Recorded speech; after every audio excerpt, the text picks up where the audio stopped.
노화된 피부는 나타나는 특징이 있습니다. 피부 색깔이 어두워지고 피부는 탄력이 줄어들고 얇아지게 되고 우리가 얼굴에 있는 어떤 근육들을 잘 쓰느냐에 따라서 나이가 어려 보일 수가 있는데요. 그래서 가장 안 좋은 습관은 안녕하세요. 지식인사이드 구독자분들, 저는 반호박이 성형외과 대표 원장 반재상입니다.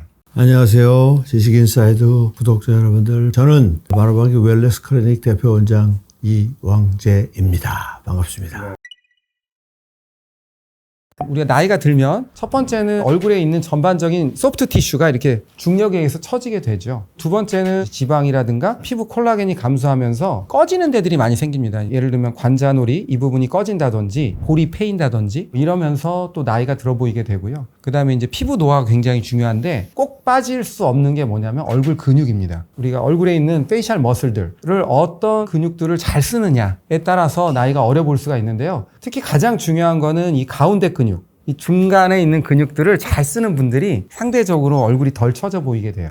그래서 가장 안 좋은 습관은 이 아래쪽 근육, 이쪽 근육을 많이 쓰는 사람들이 좀 얼굴이 처져 보이는 그런 결과를 보이게 되거든요. 만약에 어떤 분이 습관적으로 이렇게 가만히 있는데 우리가 긴장하고 있지 않습니까? 그러면 자꾸 여기다 힘을 주는 분들이 계세요. 자연스럽게 입을 처지게 하는 근육들, 그 근육들이 발달하게 돼요. 우리가 여기 마리오네트 라인이라고 그러잖아요. 마리오네트 주름이 생기고 얼굴은 밉상이 되겠죠. 그 다음에 어려 보이는 사람들의 특징은 뭐냐면 이 가운데 부분이 발달해 있습니다. 소위 말해서 여기 광대근이나 입술을 들어 올리는 근육들이 상대적으로 이렇게 발달하신 분들은 여기가 살짝 통통하면서 입꼬리가 올라가게 돼 있죠. 그리고 이런 부분은 주름이 적게 되죠. 그래서 첫 번째는 우리가 깨어있는 시간 동안에 어떤 표정을 짓느냐, 이 부분을 갖다가는 좀 신경 써서 되도록이면은 입을 꽉 다무는 습관? 이 습관을 꼭 피하시는 게 가장 중요하고요. 가운데 근육에 힘을 주는 연습을 꾸준히 하시는 게 굉장히 중요하고요. 또 좋은 점은 이 가운데 근육에 힘을 주고 있으면 뇌에서도 기분이 좋아지는 여러 가지 물질들이 세로토닌 분비된다고 합니다.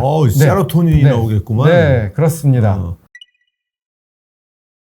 피부 노화는 사실은 태어나면서부터 시작이 되는 거예요. 이제 사람들 눈에 보이기 시작하는 그런 나이가 되면 피부가 나이가 들었구나 이렇게 느끼는 거거든요. 노화된 피부는 나타나는 특징이 있습니다. 첫 번째는 수분이 감소를 해요. 또 우리가 피부를 구성하는 가장 탄탄한 단백질인 콜라겐이 결정적으로 감소를 합니다. 그러면서 이제 피부의 탄력이라든가 두께가 감소하고 탄성 섬유라고 해서 엘라스틴 파이버라는 게 있는데 엘라스틴 파이버도 감소를 하게 돼요. 그리고 또 하나는 색소 중에 이제 멜라닌 색소라는 게 있는데 노화가 된 피부는 슬프게도 이 멜라닌 색소가 늘어납니다. 그러면서 피부 색깔이 어두워지고 피부는 탄력이 줄어들고 또 피부는 얇아지게 되고 그러면서 얇아진 피부들의 특징은 이제 주름이 나타나게 되죠. 노화된 피부가 결국은 바깥으로 나타나게 되지요. 이 모든 것들이 노화의 과정이고 피할 수가 없는 거죠. 피부는 결국은 핵심이 얼마나 얼굴에 색소가 있느냐, 피부에. 그다음에 또 주름이 얼마나 있느냐가 이제 쟁점인데 타고나는 것도 있는 것 같아요. 일단은 피부가 하얗게 타고나신 분들이 굉장히 더 젊어 보이지만 빨리 늙더라고 보면은. 왜냐하면 피부가 하얀 분들이 되게 피부가 좀 얇습니다. 얇으니까 콜라겐이 빠지면서 그렇게 빨리 눈에 보이게 되죠. 그래서 백인들이 주름이 좀 많은 이유가 그런 요소가 좀 있습니다. 적절한 운동은 우리가 스트레스를 해소하고 또 혈액순환도 좋게 해서 우리가 장수의 가장 중요한 요소가 뭐냐면 적게 먹고 하루에 적절하게 운동을 하는 거거든요. 근데 문제는 과다한 운동입니다. 제가 몇 년 전에 자전거를 엄청 열심히 탔었습니다. 뭐 하루에 막 100km 이상을 자전거를 탔는데 오랜만에 만난 친구들이 저보고 늙었다는 겁니다.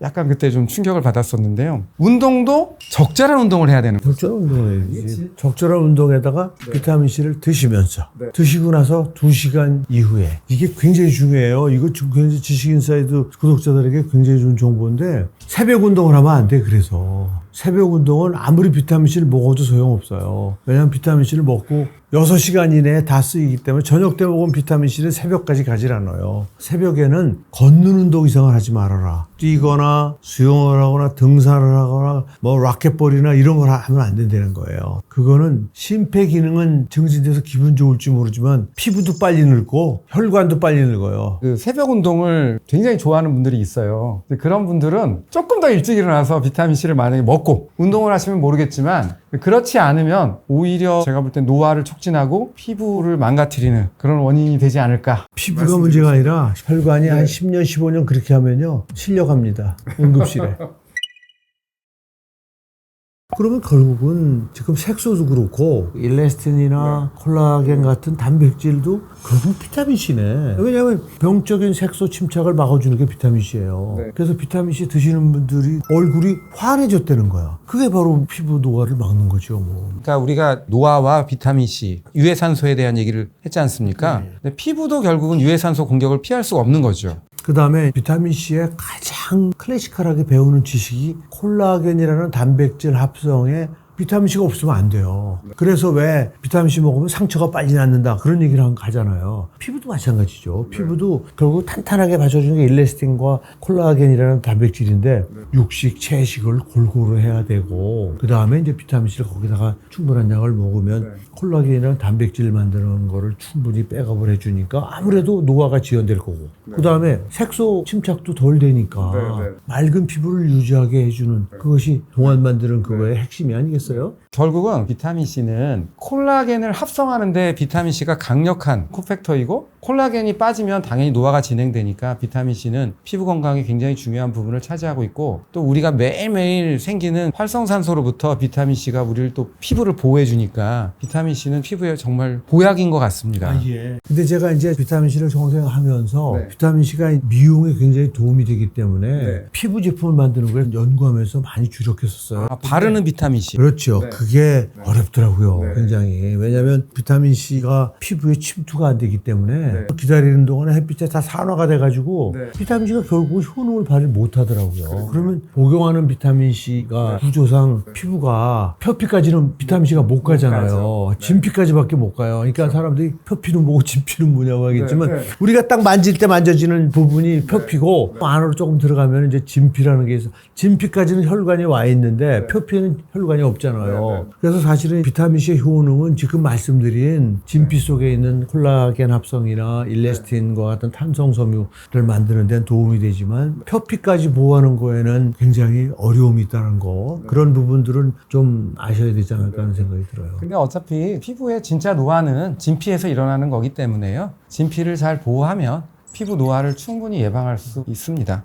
그러니까 비타민C는 제가 수술을 많이 하지 않습니까? 이제 수술하면 상처가 빨리 회복이 돼야 됩니다. 그래서 콜라겐 합성이 저는 굉장히 중요한 것 같아요. 그래서 제가 수술하는 분들한테는 반드시 비타민C 복용을 꼭 시키고 있습니다. 안타깝게도 비타민C를 먹고 있는 분들이 대부분은 아침에 한 알 정도 드시는 것 같아요. 근데 또 수술이 끝나면 항생제를 먹고 있지 않습니까? 항생제 복용하는 기간에는 또 위장이 또 문제가 생길 수가 있어가지고 아니 같이 드시게 하는 게 좋나요?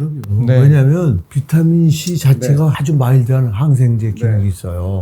그때 식사랑 같이 드시면 속쓰리지 않아요. 그러니까 어쨌든 수술한 분들한테는 낫는 과정에서 비타민C가 면역을 강화시키고 우리의 백혈구 기능을 향상시키기 때문에 감염으로부터 우리를 지켜줄 수가 있다고 저는 생각합니다. 그래서 비타민C 복용을 시키고 피부에 절대적으로 중요하기 때문에 제가 아무리 수술을 잘해놔도 그분들 피부가 좋아지지 않으면 어느 정도 결과가 떨어지겠죠. 그래서 비타민C 복용을 저는 꼭 권하고 있습니다. 제가 주로 암 환자를 보잖아요. 1개월밖에 못 사신다는 분이 살아가지고 저한테 치료받으신 분들이 있잖아요. 그럼 저는 딱 왔을 때 얼굴 피부부터 딱 봅니다.